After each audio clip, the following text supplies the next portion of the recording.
আসসালামু আলাইকুম, সবাই কেমন আছেন? আলহামদুলিল্লাহ, আমি ভালো আছি। চলে আসলাম প্রতিদিনের মতো আপনাদের রওনা কাপড়। অনেক গরম পড়েছে, তাছাড়া সবাই রোজা রাখি, তো ভাবলাম আজকে একটু বেলের শরবত করব। শরীরটাও ভালো থাকবে, প্রাণটাও জুড়িয়ে যাবে।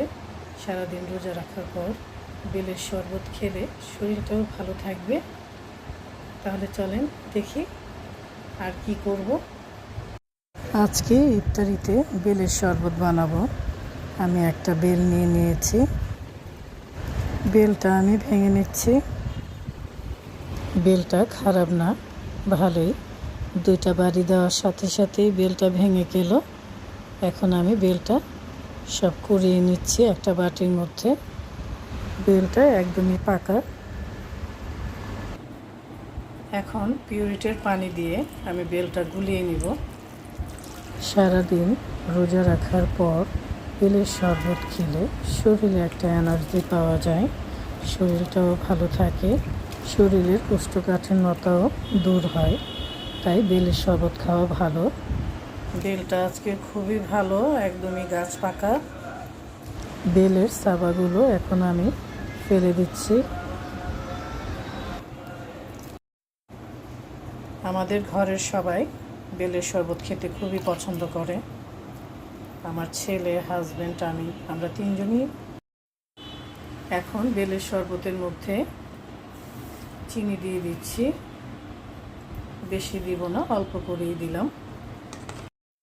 বেলের শরবত ছাড়াও আমার ঘরে রুয়াবজা খুবই পছন্দ করে আপনাদের ভাইয়া, তাই সব সময় 1 গ্লাস রুয়াবজা বানাই। রুয়াবজার মধ্যে কোনো চিনি দিই না। এখন আমি বেলের শরবতটা একটু ছেঁকে নিচ্ছি।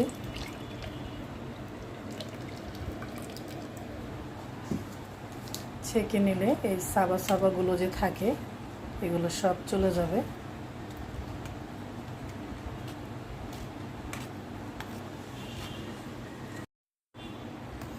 সারাদিন রোজা রেখে এই সাবাগুলো না খাই, শরীরটা ভালো রাখতে হবে। অনেকগুলো সাবা বের হয়ে গেল বেলের। আলহামদুলিল্লাহ, বেলের শরবত রেডি। এখন আমি গ্লাসে ঢেলে দিচ্ছি। রোজার দিনে প্রতিদিন আমার ঘরে একটা সবজির তরকারি রান্না হয়। আমি ছাদ বাগানের বেগুন, সিম আর টমেটো দিয়ে রুই মাছ রান্না করছি, আর মুরগি রান্না করব। মুরগিটা ভেজে নিচ্ছি। মুরগির মধ্যে মশলা দিয়ে দিয়েছি। এখন ভালো করে মুরগিটা কষিয়ে নেব। ইফতার ভেজে দিলাম, মুরগির তরকারিও হয়ে গেছে। আর রুই মাছের তরকারি ছাদ বাগানের সবজি দিয়ে রান্না করেছি। ডাবলি বুটো ভেজে নিয়েছি, উপরে সালাডটা দিয়ে দিব।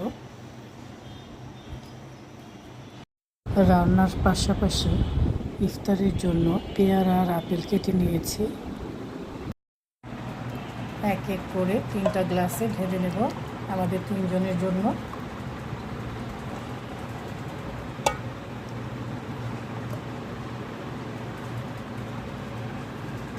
এটাতে একটু কম হয়েছে, দিয়ে দিলাম।